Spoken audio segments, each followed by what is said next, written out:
ছিলেন বাংলাদেশের সাবেক নির্বাচন কমিশনার, পাশাপাশি বেশ পরিচিত সমসাময়িক বিষয় নিয়ে লেখক, কলামিস্ট, বক্তা এবং জাতীয় নিরাপত্তা ও প্রতিরক্ষা বিশ্লেষক হিসেবে। এরপর দেশের সংকটময় মুহূর্তে দায়িত্ব পালন করেন অন্তর্বর্তীকালীন সরকারের উপদেষ্টা হিসেবে। বর্তমানে বস্ত্র ও পাট মন্ত্রণালয়ের দায়িত্বে আছেন তিনি। বলছি ব্রিগেডিয়ার এম সাখাওয়াত হোসেনের কথা। চলুন তাহলে আজকের এই ভিডিওতে জানা যাক তার সম্পর্কে বিস্তারিত তথ্য। জানা যাক কে এই এম সাখাওয়াত হোসেন, তাকে নিয়ে গুরুত্বপূর্ণ কিছু তথ্য।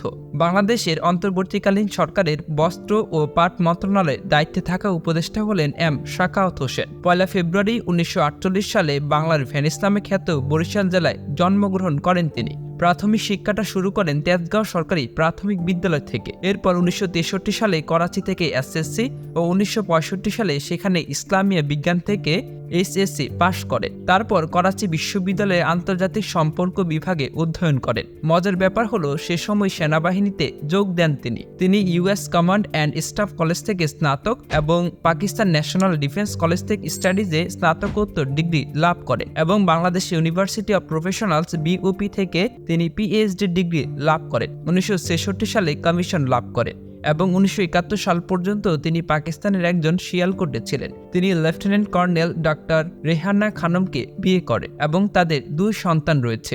তারা হলেন এম কায়সার হোসেন ও এম শাফাক হোসেন। দেশের পরিস্থিতি সাপেক্ষে হয়ে গেলেন বাংলাদেশের অন্তর্বর্তীকালীন সরকারের উপদেষ্টা, যার জন্য দেশ বিদেশে আলোচনায় কেন্দ্রবিন্দুতে আছেন তিনি। তবে উপদেষ্টা হওয়ার অল্প কদিন মাঝেই আবার রদবদল হওয়ায় তিনি আবারও আলোচনায়। ইতিহাস বিশ্লেষণ করলে জানা যায় তিনি 1966 সালে তৎকালীন পাকিস্তান সেনাবাহিনীতে কমিশন লাভ করেন। প্রায় 2 বছর পাকিস্তানের বন্দি শিবিরে কাটিয়ে দেন তিনি। 1973 সালে স্বাধীন বাংলাদেশে ফেরেন। তিনি 1975 সালের ডিসেম্বর পর্যন্ত ঢাকায় 46 ব্রিগেডে স্টাফ অফিসারের দায়িত্ব পালন করেন। 1979 সাল থেকে 1981 সাল পর্যন্ত সেনা সদরে গুরুত্বপূর্ণ অপারেশন ডিরেক্টরেটে দায়িত্ব পালন করে।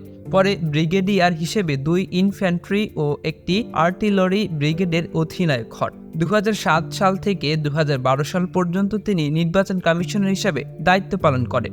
2019 সাল থেকে তিনি নর্থ সাউথ ইউনিভার্সিটির গবেষণা প্রতিষ্ঠান South Asian Institute of Policy and গভর্নেন্সের জ্যেষ্ঠ ফেলো হিসেবে যুক্ত আছেন। 1994 সালে তিনি বাংলাদেশ সেনাবাহিনী থেকে ব্রিগেডিয়ার জেনারেল হিসেবে অবসর নেন। প্রতিরক্ষা এবং আন্তর্জাতিক রাজনৈতিক বিশ্লেষক হিসেবে তিনি নিয়মিত পত্রপত্রিকায় নিবন্ধ লেখেন।